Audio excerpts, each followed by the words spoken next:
कल्याण के Mahatma Phule police थाना और बाजारपेट police थाना क्षेत्र में पुलिस बल ने 2 सितंबर 2025 को एक विशेष रूट मार्च निकाला।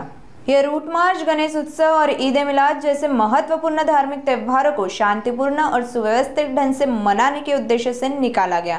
पुलिस ने स्थानीय जनता से अपील की है कि वे सभी त्योहार मिलजुल कर बिना किसी असामाजिक गतिविधि के मनाएं ताकि क्षेत्र में शांति और सुरक्षा बनी रहे। आज आपण आगामी गणपती उत्सव आणि ईद ए मिलाद या सण उत्सवाच्या अनुषंगाने आज आपण पूर्णपणे महात्मा फुले पोलीस स्टेशन आणि बाजारपेठ पोलीस स्टेशन या हद्दीमध्ये आपण रूट मार्च आयोजन केलेलं आहे। आपण पाहत असाल की या रूट मार्चमध्ये आमचे सगळे कल्याण डिव्हिजनचे सगळे सिनियर PI, ACP, त्यानंतर सगळा पोलीस स्टेशनचा स्टाफ, अधिकारी आणि त्याचबरोबर SRPFचा प्लॅटून हे सुद्धा सहभागी झालेले आहेत। आगामी सण उत्सव शांततेमय मार्गामध्ये आणि कोणतेही अप्रिय घटना होऊ नये याची पूर्वतयारी म्हणून आजचा हा रूट मार्च काढलेला आहे। आणि या पूर्ण रूट मार्चमध्ये 150पेक्षा जास्त अधिकारी कर्मचारी या रूट मार्चमध्ये पूर्णपणे सहभागी झालेले आहेत।